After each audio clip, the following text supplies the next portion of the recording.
Going on YouTube? Back up at the shop today. Got the 4Runner in the garage behind me, and today I'm going to be putting on new CV axles in the front. So my passenger side is clicking like crazy. Both of the boots are blown out. Pretty sure there's no grease in there, so I definitely want to get that one replaced. And I went ahead and bought a set. I'll show you right here, so I could replace both sides at the same time, just for peace of mind. I think the driver's side's all right, but I don't know when it was last replaced, how long it's been on the vehicle. So I'm gonna go ahead and replace it. Want to show you what the CV looks like on the passenger side. Hopefully you can see, I got my PDR light set up. That boot right there, you can see it's completely split, blown out. And then the inner boot right here, you can see that last little rib, it's blown out as well. So want to get that replaced, get it working right, go for a test drive. First thing I got to do is get this thing off the ground. Gonna break the lugs on the wheels first. It's just easier to get those loose before you lift the vehicle. So I'm gonna do that first. I'm gonna break the lugs on both sides, not take the wheel off, but you know, just get the lug nuts loose.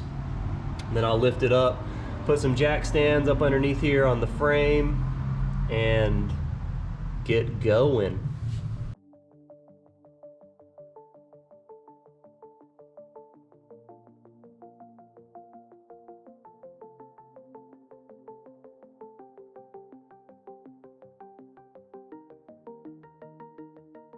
Truck is up off the ground, got the lug nuts loose, got my jack stand supported on the frame here, backup jack, just in case something happens with the jack stand.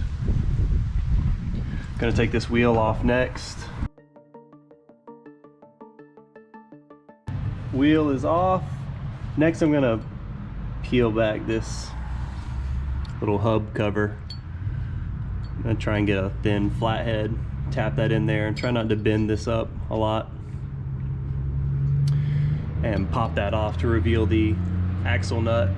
And I know at some point I have to undo these four. There's two right there and two on the back side. Undo those bolts so this thing will separate, so I can slide the CV axle out. But first I'm going to do this. I don't think that's going to hurt anything for me to do that first. So I'm going to tackle that now.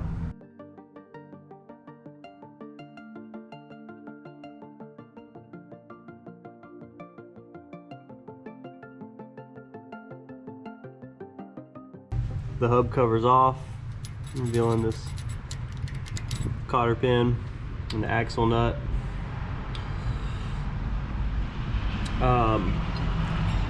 I see a lot of people booger these up pretty bad. I mean, I got a few little small chips there, but I've seen people bend them up really bad, and maybe mine was easy to get off, but I'll show you what I did just so maybe this will help you in the future. I took this really thin flathead right here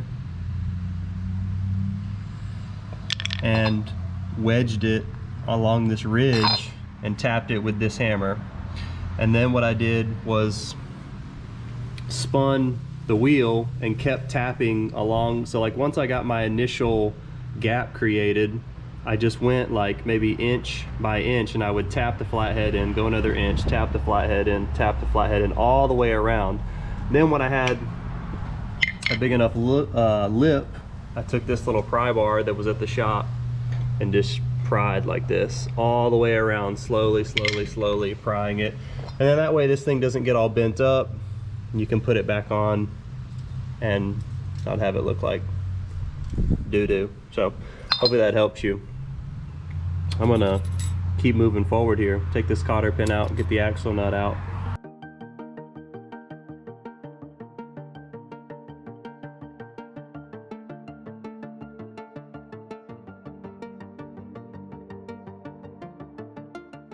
The axle nut is loose.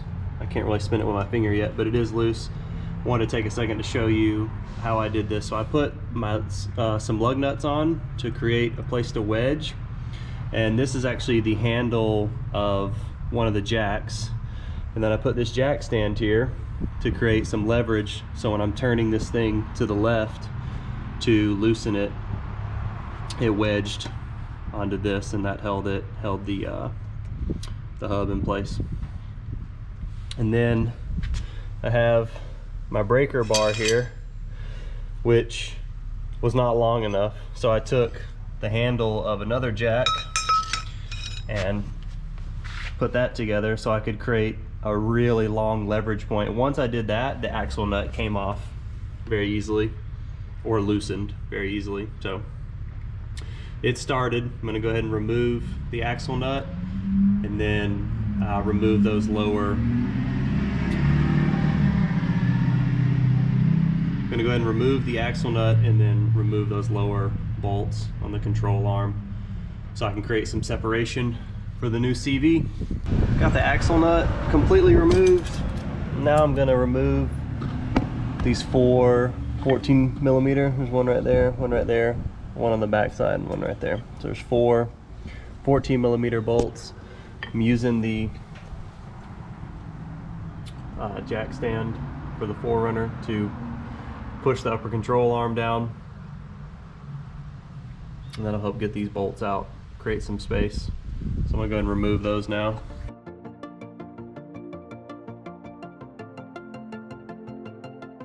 Lower ball joint bolts are out.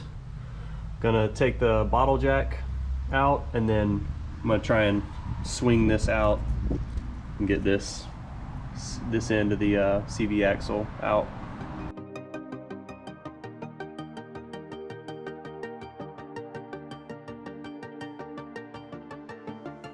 Outer CV axle is out. What I did was I relieved the pressure on the bottle jack up here, and as I did that, the lower ball joint released where I undid the 4 bolts. You can see there. And once that released, that allowed the whole spindle to move out. So I took this giant rubber mallet, or dead blow hammer rather, the dead blow hammer, and tapped the end of the CV axle to get it started. Once I got it started, all I had to do was wiggle the spindle for the CV axle to come out. So now we're gonna try and get in there and tap the inner section out with, I think I'll use this pry bar. I have 2 pry bars, so I'm gonna try and pry it out, slot that out, and then start the process of putting the new one in and bolting this thing back together. The truck here, and I removed the skid plate because the skid plate gives you better access to prying on the CV, and it's only 2 bolts, 2 13mm to pull the skid plate off. So I'm gonna put a pry bar here and start tapping on this and see if I can get this inner part of the CV axle to come loose. I thought I might have to transfer this dust shield. This is the inner, and actually I don't, because the new one, you can see right here, has a dust shield, and then here's the outer, which that one's bent up. That must have happened in shipping. I'm going to try and get that bent back correctly with some pliers, and then you can see the old one is right here. I need to tap this off because it's stuck with mud and probably a little bit of rust, so I'm gonna tap that off and see if I can slot this new one in. The new one actually came with a pin too in here, and from what I've read, you need to grease these splines up and put this pin with the opening facing upwards. It seems to slot in better.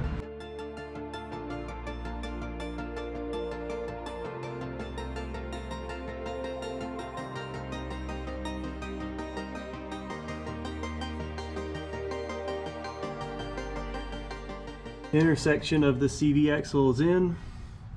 What I did here was positioned the clip with the space facing upwards, slid it in until I felt the splines kind of get into position, and then I pushed it initially just with my hand. I grabbed the this section of the CV here and just pushed it, and then it kind of stopped, wouldn't go any further. And then you can kind of see here, I'll see if I can get my finger to point it out. It's hard to see with the light. Let me see if I can adjust my light here.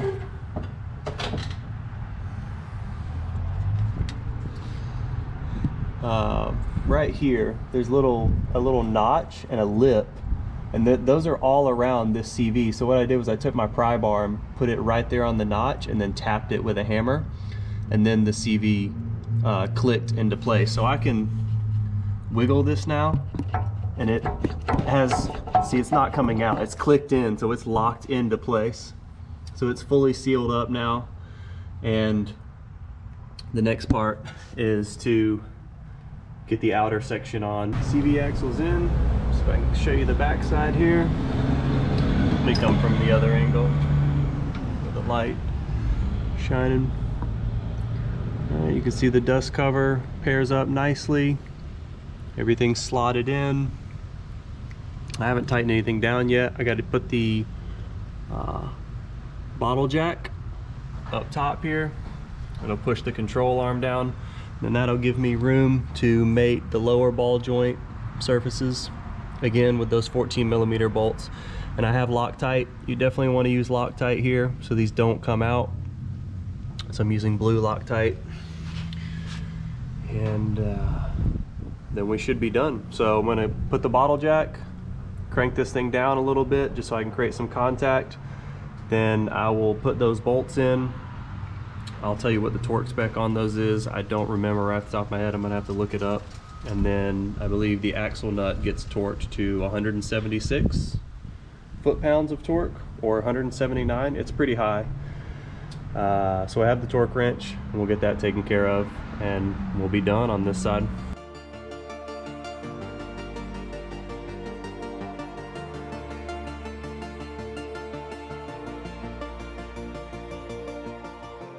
So I'm trying to get the lower ball joint bolts all lined up. There is a little, on this one here, I think on both of the inner ones, there's a metal sleeve that helps you slot these together. So mine's not perfectly lined up just yet. I'm gonna get it lined up perfectly, and then I'm gonna take my bolts, put some Loctite on them, and torque these to 59 foot-pounds.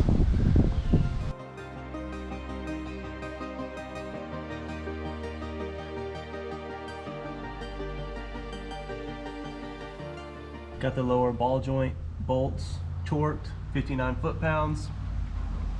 CV axle's in, everything's in place, looks good. The last thing that I need to do is torque the axle nut, and I think it goes to 176. It's 176 or 179 foot-pounds. I have to check my phone. So I'm gonna go ahead and torque that, put the castle nut back on, and also have a new pin here. The axle nut torqued, put the castle nut on, put the new pin in. I'm just gonna put the cap on, dust cover, everything reassembled here. See the new CV axle. See the top shot there, looks pretty good. Overall, not too hard. Just total time. This job took me 3 hours or so, but that's also with me filming and talking. I'm about to do the passenger side as well. I think the passenger side will go much quicker. So I hope this video helps you. If you found it helpful, please leave a comment, give me a thumbs up. If you like the content, if you think there's anything I can improve on these videos that would make it easier for you to understand, please let me know. I'm not a professional mechanic. I'm just trying to document me working on my vehicle because I think it's fun. So anyways, let me know if you enjoy the content and you like what I'm putting out there. I really appreciate it. Hope everybody's doing well out there. If you like the channel, go ahead and tap that subscribe button, and I will talk to you all very soon. See ya.